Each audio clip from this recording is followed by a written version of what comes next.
Welcome back to Let's Play Podcast. What's up? We're still on this Golden Saucer session. And we're talking Star Wars. We're getting deep cuts into Star Wars. We are. Talking about the new movies coming out and the new expanded lore and stuff. Now I need to remember what I prevented myself from talking about because we didn't have enough time. Well, we were talking... Oh, I guess I really don't remember what we were talking about. Shit. God damn it. But it's okay, because there's lots of Star Wars stuff to talk about. I remember what I wanted to talk about.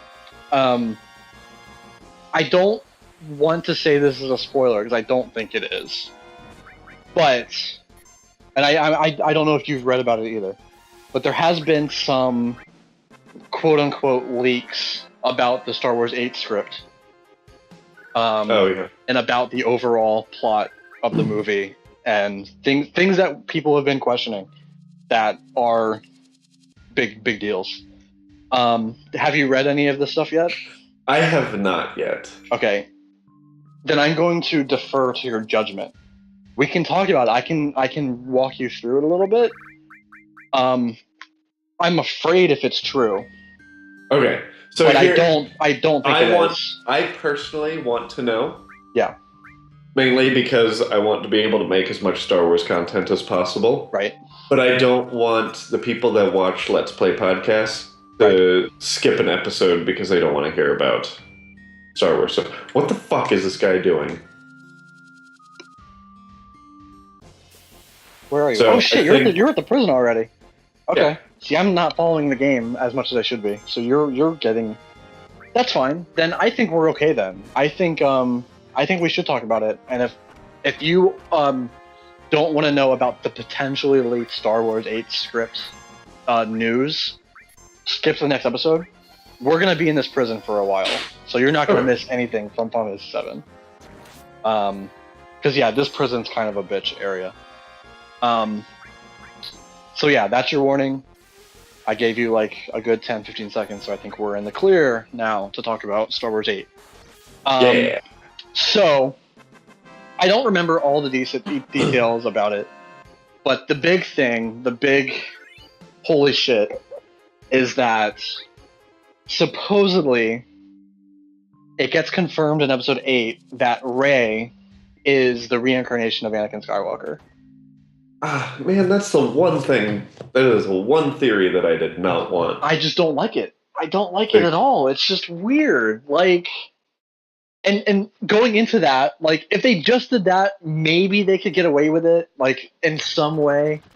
And I wouldn't call it a reincarnation in the movie or anything. I would say, like, Rey is a child of the family at some point, and in the same way that the Force created Anakin, like, Anakin's the source of the Force that Anakin came from is also in Rey. Like, I would kind of spin it that way.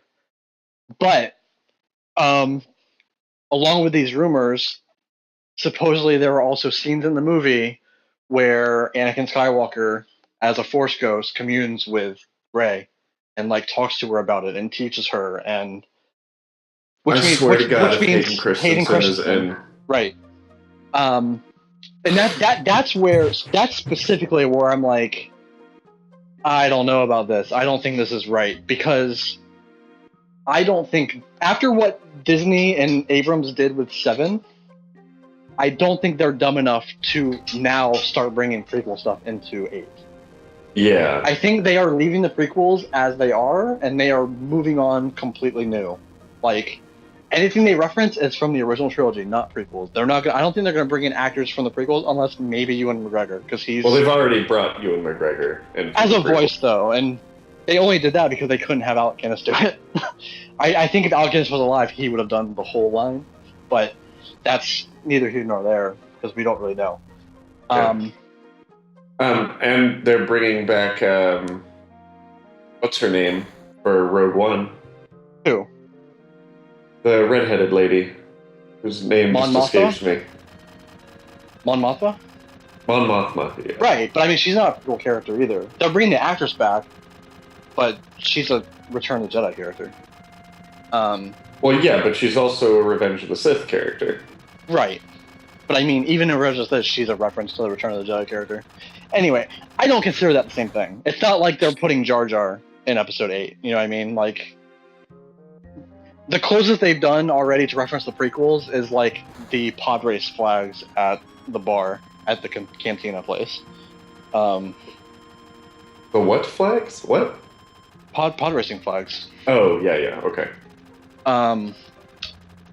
So yeah, like essentially that's what the leaks boil down to, is like she's the reincarnation of Anakin, and Hayden Christensen as Anakin will be in the movie. And God, I don't like it. I don't like. I mean, it's not like I'm not gonna see it. You know, I'm obviously gonna see it. I'm gonna watch the next one and the next one and the next one. I'm gonna watch every single bit of Star Wars that comes out from now until the end of time. Essentially, yeah. But man, if they go the resurrection route, like the reincarnation, I don't know. It's just too weird. Yeah. And I don't want to have like the scene in the movie that's like a pivotal point. It's like Luke's, forest, like Jedi, or the Force Forest moment, to be Rey talking to Hayden Christensen for 5 minutes. Like, I just don't want that scene. I don't want the Luke I am your father scene to become the you're Darth me. You're me and I'm you. And then my whole thing that I want to happen, where Rey and Kylo are fighting, like how can you ever think to beat me? I'm, Darth Vader's grandson, and her saying, well, my grandfather was Anakin Skywalker. Yeah. Now she's gonna say, well, I am Darth Vader. Oh, I don't want it. I just don't want it. Oh, I'm scared. I don't think it's real. It can't be real. Like, it's just too bizarre. Bringing Hayden Christensen in, I think, is the clincher, where it's like, no, this isn't real. This is a troll. Like, as soon as you put that in there, it becomes troll territory. Oh. I did actually want to change. Well. So yeah, I don't think it's true. Like, I put up the spoiler warnings just in case, so people can't get upset that I said that she's Anakin Skywalker. But I'm upset that you said it. I'm upset too. I'm upset that it's even a potential thing. God, man, I hope not. I hope every other thing we've ever talked about is what it is. And we've talked about a number of different ways it can play out, and those are what I want. Any of those will be fine. It's not this one. Especially the Obi-Wan one. Yes, I don't mind the Obi-Wan one. I like the Obi-Wan one. I'm just afraid that the Obi-Wan scenario takes a little bit too much explaining compared to the other scenarios. It makes sense, like, logically it completely makes sense, and it could be the case. But in the context of a movie, it takes more explaining. It's, God, everything fucking goes back to Fantastic Four, which is really weird. That's a really bizarre statement to make. But in the article about Fantastic Four, Johnny Storm being black situation, it kind of goes back to that, where it's like, you made him black, and that's fine, but you didn't make Sue Storm black, which means you have to explain it. Which means there's a scene in the movie that doesn't need to be there. You created the reason for it, and it's unnecessary. That's what would happen, I feel like, if she's a Kenobi, because it means that they have to explain where this baby was conceived in the timeline, and they have to explain why she got separated, and it's like there's just extra things that they need to talk about that they wouldn't need to otherwise. Which there's already an explanation they have to make, which sucks, but that's just the way it is, because she has a mysterious origin. But I feel like the simpler the explanation is, the better overall for the movie. But I mean, it is Star Wars, and they could easily just not explain it and say, well, it makes enough sense in the movie that you'll not care, and if you want to know more about the story, go read this comic or this book, and it'll fill you in. There is that route too, which I wouldn't put it past them to do. Right. Yeah. I don't know where to Or go. you can wait till the Obi-Wan movie comes out and that'll explain it. Exactly. Yeah. But then they're tying in the anthology movies to the main series, which is what I don't want. I want the anthologies to be standalone, separate stories. Well, I mean, they're tying in Rogue One to the main series, but it's retrospective. It's not tying into episode 7, 8, and 9. It's tying into 3 and 4. They don't. I don't think they have to explain that much. No? No, I mean you make it as a statement, and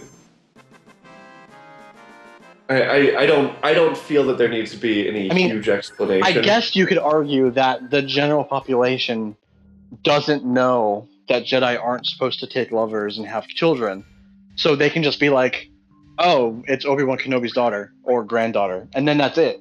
But then we're the ones who are like, "No, that doesn't make any sense," and then they have to explain further in extra shit.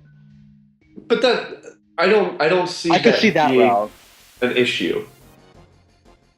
Like, these anthology movies, they're not as much for, your random Star Wars enthusiasts. They're more for your hardcore Star Wars lovers. But I still think that they are going to be, like, I think if you go watch Rogue One, that's all you need to watch. Like, if you didn't watch any Star Wars and you just saw Rogue One, I think it's going to be a good sci-fi, like, heist movie by itself. It adds to it if you've seen Star Wars and you know the trilogies and everything. I don't understand why you think that an Obi-Wan movie that goes through that would not be the same. Because it's not going to be about Rey. It's just going to be a subplot. Like, it would be a subplot in it.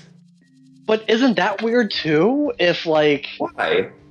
I guess if you just had the romance and not the kid.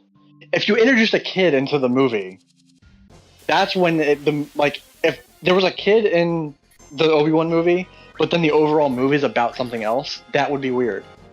But I guess if you just have the romance plot, and the romance plot does tie into the movie as a whole, and then that's it, and then sometime after the movie is when the kid gets introduced, and then Force Awakens happens, you could do it that way, because then they are separate. Yeah. But they tie into each other. And the kid that Obi-Wan would have wouldn't be Rey, it would be Rey's mother. Right. So you don't even have to say, this is... Wait, isn't that also... doesn't it have to happen during Clone Wars? I thought that was the timeline. Clone Wars is when the daughter needs to be born, and then her daughter becomes Rey. Right. So that means it wouldn't even be in the movie. The movie wouldn't have anything to do with his family at all. Because the movie is supposedly going to take place after Episode 3. It could be him finding his long-lost daughter. Oh, yeah, there's that. Like, a new Jedi has been found. Yoda sends him out to go find it. He finds out it's Duchess Satine's daughter. And, oh shit. She's pregnant. Exactly. Not she's pregnant, but Duchess Satine was pregnant, and this is now you have just discovered you have a daughter. God, there's so many things though about that, because if they do that, that means they have to tie in the daughter into the movie, and then even in the movie, she's not gonna get pregnant because that doesn't happen until. Why would she? Because if you're going to introduce Rey's mother, it's got to tie into Rey. Otherwise, it's not it's ancillary details. And if you're not going to do that, then why even introduce her? Like, why does Obi-Wan even have to know? He doesn't. Logically, Rey could be Ben's granddaughter, but neither of them ever need to find out because there's no actual reasoning why they would. Rey, maybe, because we don't know what lies in her future, but there's no reason for Obi-Wan to know that he had a daughter or a granddaughter, essentially. There's no actual story reason for him to know that. So it wouldn't play into the movie.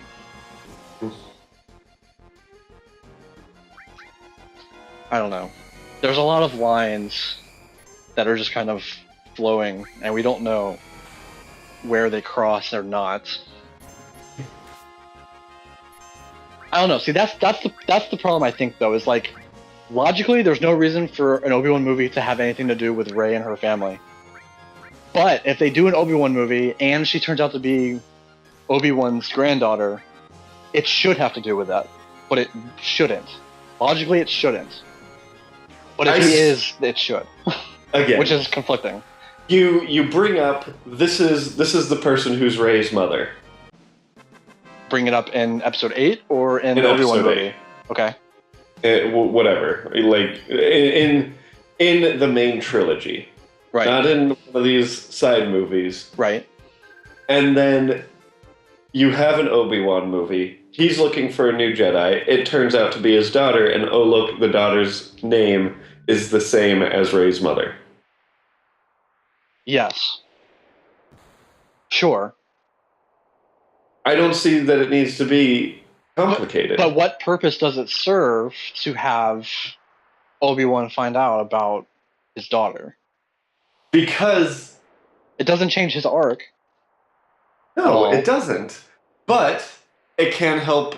It can kind of change what Yoda is saying. No, there is another in Return of the Jedi. See, I don't like that though, because they confirm that they're talking about another Skywalker. They say that in the movie.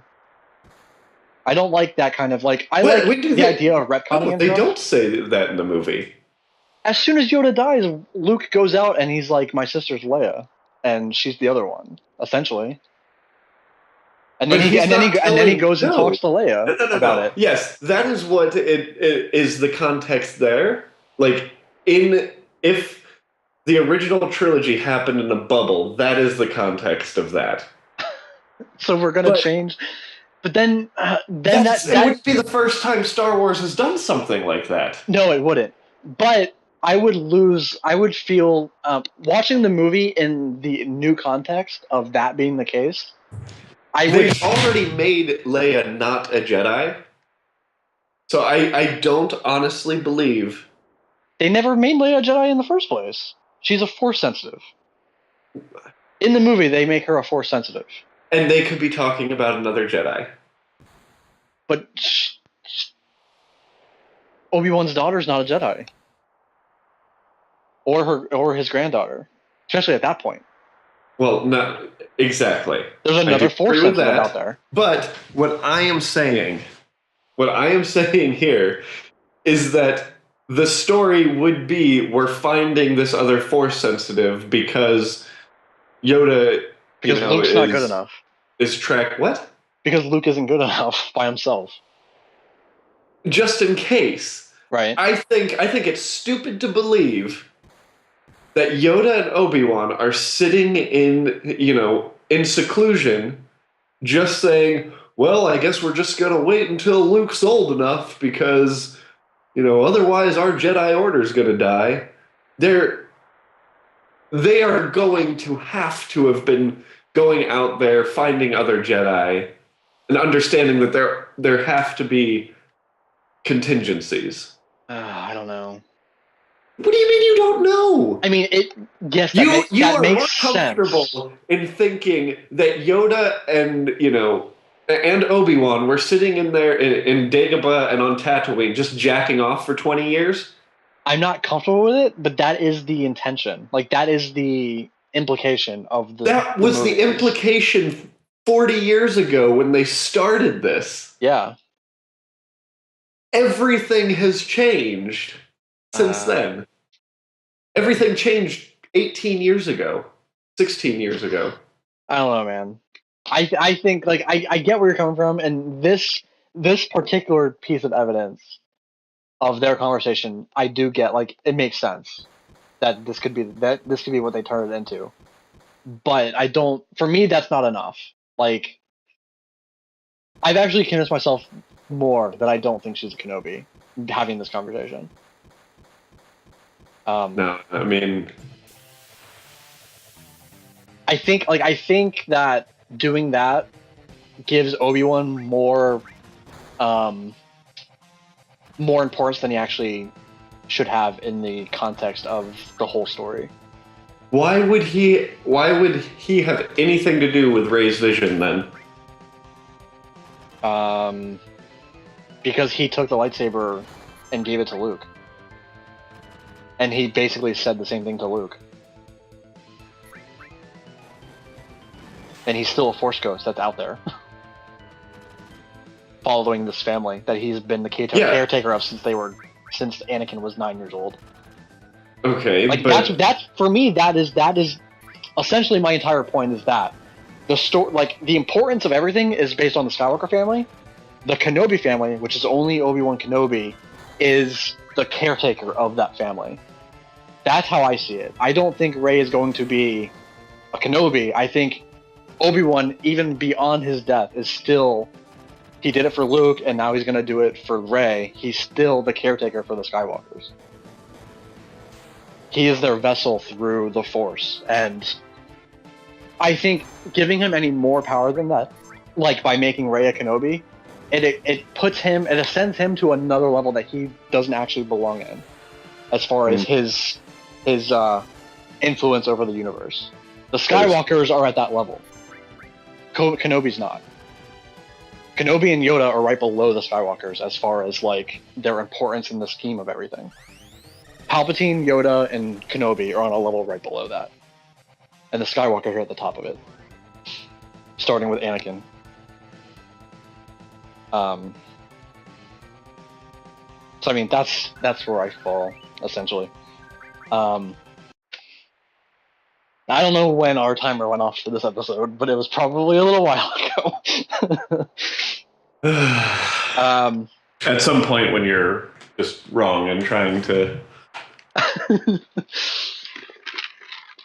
That's fine. I will follow what my heart says, what's happening, and when I am proven wrong, I will take the hit, and I'll be okay with it. And then I will rewrite the movies in my own vision, as I plan to eventually do with the prequels. There you go. Because that's a thing. I have written a number of notes to rewrite the prequels as new scripts. And I have the same kind of thing while keeping the story pretty much exactly the same. Yeah, the new movies actually have only added to my story of the prequels without having to change anything. Like, they only make them better. As of now, hopefully episode 8, when Anakin gets resurrected as Rey, doesn't ruin that. Thanks guys for watching and listening about us rant about Star Wars for like 3 or 4 episodes straight. Maybe even the next episode. I'm not sure yet. Please hit that subscribe button. You can also subscribe at nkrn.org/subscribe. That will take you there. We're trying to hit 100 subs, and we plan to do something when we do.